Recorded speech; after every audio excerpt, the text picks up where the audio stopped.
Welcome to Pranna education channel. మీ అందరికీ స్వాగతం సుస్వాగతం అండి. ఈరోజు అనగా జూన్ 17వ తేదీ మంగళవారం రోజున డిఎస్సిలో ఎస్జిటికి సంబంధించి అంటే సెకండరీ గ్రేడ్ టీచర్స్కి సంబంధించి 17వ తేదీ ఉదయం జరిగిన కొన్ని ప్రశ్నలని నేను మీ ముందుకు తెస్తున్నాను. ఎందుకంటే రాబోయే ఎవరైతే ఫ్యూచర్లో ఎగ్జామ్ రాయబోతున్నారో వారికి ఈ ప్రశ్నలు చాలా ఉపకరిస్తాయి.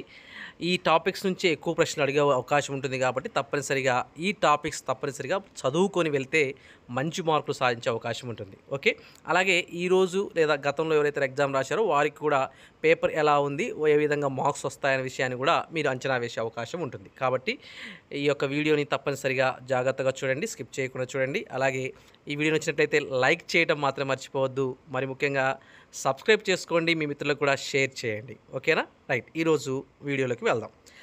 జూన్ 17వ తేదీన ఎస్జిటి సెషన్లో మార్నింగ్ అడిగిన ప్రశ్నలు. మొదటి ప్రశ్న సైకాలజీకి సంబంధించిన ప్రశ్నలు నేను మొదటిగా చెప్తున్నానండి. ఫస్ట్ క్వశ్చన్, రాముకు కాఫీ తాగటం ఇష్టం లేదు, అలాగే టీ తాగటం కూడా ఇష్టం లేదు. అయితే ఏదో ఒకటి ఎంచుకోవాలనుకున్నప్పుడు రాములో కలిగే సంఘర్షణ ఏమిటి అని అడగటం జరిగింది. సో సంఘర్షణల గురించి ప్రతిసారి ప్రశ్న అడుగుతూ ఉన్నారు. సో రెండూ ఇష్టం లేదు కాబట్టి మ్యాక్సిమం పరిహార సంఘర్షణ అనేది మనకు ఆన్సర్ అవుతుందండి. సో ఈ సంఘర్షణ అనే టాపిక్ బాగా చదువుకోవాలని విషయం అర్థమవుతుంది. సెకండ్ క్వశ్చన్, శిశువులో ఏర్పడే భాషా క్రమాన్ని వరుసలో పెట్టమని అడిగారండి. సో భాషకు సంబంధించి మనకి 4 దశలు ఉన్నాయి. ఆ 4 దశలను ఇచ్చి దాన్ని వరుస క్రమంలో పెట్టమని చెప్పడం జరిగిందండి. ప్రాగ్భాష దశ, ముద్దు పలుకుల దశ, శబ్దానుకరణ దశ, శబ్దగ్రాహక దశ ఇలా ఇచ్చారు.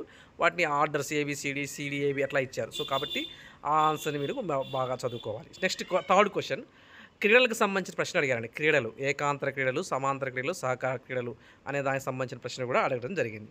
Next fourth question, hereditary genius అనే పుస్తకాన్ని రాసిన పుస్తక రచయిత లేదా గ్రంథకర్త ఎవరు అని అడగటం కూడా జరిగింది. నెక్స్ట్ వన్, భాషార్జన పరికరం. ఫిఫ్త్ క్వశ్చన్, భాషార్జన పరికరం అంటే దీన్ని లాంగ్వేజ్ ఎక్విజిషన్ డివైస్ అంటాం, అనే ఎల్ఏడి అంటామండి. సో దీనికి సంబంధించిన ప్రశ్న రావడం జరిగింది. నోమ్ చామ్స్కీ అతను ప్రతిపాదించిన ఈ యొక్క సిద్ధాంతాల్లో ఆయన చెప్పడం జరిగింది ఎల్ఏడి అనే పరికరం ఉంటుందని. సో కాబట్టి భాషార్జన పరికరం అనే దాన్ని కూడా మనం జాగ్రత్త గుర్తుంచుకోవాలి. నెక్స్ట్ వన్, ప్రజ్ఞ లబ్ధి సిద్ధాంతానికి సంబంధించిన ఒక ప్రాబ్లం ఇచ్చి సాల్వ్ చేయమని చెప్పడం జరిగింది. సో అదే mental ability by Chronicle ability into 100 అంటే మానసిక వయసు బై శారీరక వయసు ఇంటూ 100కు సంబంధించిన ఒక ప్రశ్న కూడా రావడం జరిగింది. అలాగే గ్రంథులకు సంబంధించి అంటే మూర్తి మొత్తంలో మన గ్రంథులు అనే టాపిక్ ఉంటుంది. ఈ గ్రంథులకు సంబంధించి 2 ప్రశ్నలు అడిగారండి. అందులో ఒకటి 7వ ప్రశ్నలో చూడండి, మెడలో ఉండే గ్రంథి అని. 9వ ప్రశ్న కూడా పోరాట పలాయన గ్రంథి లేదా హార్మోన్ అని దేనికి పేరు అని కూడా అడగడం జరిగింది. వీటికి జాగ్రత్తగా గుర్తుంచుకోండి. మెడలో ఉండే గ్రంథి ఏందని, పోరాట పలాయన హార్మోన్ దేనికి పిలుస్తారని కూడా అడగడం జరిగింది. సో కాబట్టి అది ఆ ప్రశ్న. నెక్స్ట్ వన్, 8వ ప్రశ్న, ఎరిక్సన్ దశలండి. 8th క్వశ్చన్, ఎరిక్సన్ అంటే ఎరిక్సన్ మనోసాంఘిక వికాస్ సిద్ధాంతం ఏదైతే పెట్టాడో దాంట్లో కొన్ని దశలు ఉన్నాయి. ఆ దశలకు సంబంధించిన ప్రశ్నలు కూడా అడగడం జరిగింది. సో అది జాగ్రత్తగా గుర్తుంచుకోవాలి. నెక్స్ట్ వన్, భాషార్జన పరికరం ఇందాక మనం చెప్పడం జరిగింది. సో ఎల్ఏడి అనేది అది దానికి సంబంధించిన ప్రశ్న. సో ఇవి సైకాలజీకి సంబంధించిన ప్రశ్నలు. సో జాగ్రత్తగా గుర్తుంచుకోండి. నెక్స్ట్ జీకే కరెంట్ అఫైర్స్ బిట్లకు మనం వెళ్దాం.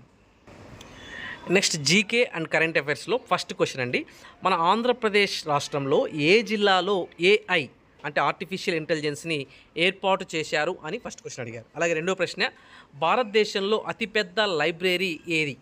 అతిపెద్ద లైబ్రరీ ఏది అంటే భారతదేశంలో అతిపెద్ద లైబ్రరీ మీ అందరూ తెలుసండి, నేషనల్ లైబ్రరీ ఆఫ్ కలకత్తా అని ఉంటుంది, అతిపెద్ద library. Next third question, Kozhikode నగరాన్ని యొక్క పాత పేరు ఏమిటి?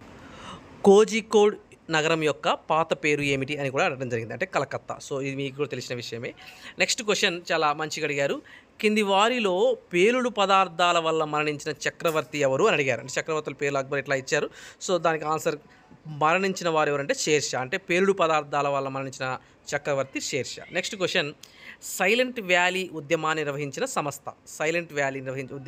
సంస్థ కేరళ శాస్త్ర విజ్ఞాన పరిషత్ లేదా కేరళ విజ్ఞాన శాస్త్ర పరిషత్ అని కూడా అడుగుతూ ఉంటారు. సో అది కొంచెం ఆన్సర్స్ మీరు మరలా చూసుకొని చెక్ చేసుకోండి. నేను కొన్ని ఆప్షన్స్ని బట్టి కొన్ని మన మిత్రులు పంపిన దాని ఆన్సర్ని బట్టి కూడా నేను చెప్పడం జరుగుతుంది. దాదాపు మ్యాక్సిమం అన్ని కరెక్టే. సో ఏది 1, 2 తప్పులు ఉన్నా కానీ మీరు చెక్ చేసుకోండి. అలాగే కామెంట్ బాక్స్లో కూడా తెలియచేయండి. మనం మంచిగా ఈసారి మంచి వీడియోలు చేయడం జరుగుతూ ఉంది. నెక్స్ట్ క్వశ్చన్, మన జీకే కరెంట్ అఫైర్స్లో ఆంధ్రప్రదేశ్లో మొదటి కృత్రిమ మేధస్సు హబ్ ఎక్కడ ప్రారంభించారు? ఇందాక మనం ఫస్ట్లో అడిగేది అదేనండి. సో మొదటి ఎక్కడ ప్రారంభించారంటే పెందుర్తి, విశాఖపట్నం అనే విషయం తెలుసుకోండి. అలాగే ఒక క్వశ్చన్ తప్పించారని చాలామంది చెప్తా ఉన్నారు. ఎందుకంటే రామచరిత మానస్ తులసీదాస్ అని కానీ కబీర్ దాస్ అని తప్పుగా ఇచ్చారు. సో మ్యాక్సిమం ఈరోజు రాసిన ఎగ్జామ్లో ఒక మార్క్ యాడ్ అయ్యే అవకాశం ఉందనేసి మన మిత్రులు అంతా అంటున్నారు. సో ఎవరైతే ఇది చూశారో రామచరిత మానస్ తులసీదాస్ యాక్చువల్గా, కానీ కబీర్ దాస్ అని తప్పుగా ఇచ్చారనేసి చెప్తా ఉన్నాను. నెక్స్ట్ దావోస్ అనే నగరం ఎక్కడ ఉంది? సో ఆయన ప్రశ్న అడిగారు. నెక్స్ట్ అది మీ అందరికీ తెలుసండి, స్విట్జర్లాండ్ దేశంలో దావోస్ నగరం ఉంది. అలాగే ఢిల్లీ హైకోర్టు ఎప్పుడు ఏర్పాటు చేశారని అడగడం జరిగింది. 1966 అండి, 1966లో ఏర్పాటు చేశారు. అలాగే నెక్స్ట్ క్వశ్చన్, సూర్యునికి భూమికి మధ్య ఎంత దూరం ఉందని అడిగారు. అది కూడా దాదాపు మన 6th క్లాస్ నుంచి 8th క్లాస్లో మన సోషల్ బిట్స్లో కూడా వస్తూ ఉంటాయి. 150 మిలియన్ కిలోమీటర్లు ఉంటుంది. అలాగే నెక్స్ట్ క్వశ్చన్, ఇటీవల జరిగిన ఒక టెన్నిస్ లేదా ఓపెన్ టెన్నిస్ గురించి అడిగారు. 2025లో జరిగిన Australian open tennis singles men కేటగిరీలో, అంటే సింగిల్స్లో అది కూడా పురుషుల విభాగంలో విజేత ఎవరు అడిగారండి? జానక్ సిన్నర్. ఇది మీ అందరూ తెలుసండి. సో జానక్ సిన్నర్ అనేసి గుర్తుంచుకోండి. ఇది అంటే మనం ఆస్ట్రేలియా ఓపెన్ టెన్నిస్ కూడా అడిగారు. అంటే గతంలో కూడా మనకు మొన్న జరిగిన దాంట్లో ఐపీఎల్ గురించి అడిగారండి. ఆరెంజ్ క్యాపు, అలాగే మనకి పర్పుల్ క్యాపు ఇలా అడిగారు. సో కాబట్టి ఐపీఎల్ని ఈ ఓపెన్ టెన్నిస్ వింబుల్డన్ కానీ ఆస్ట్రేలియన్ ఓపెన్ కానీ ఇవన్నీ కూడా గుర్తుంచుకోండి.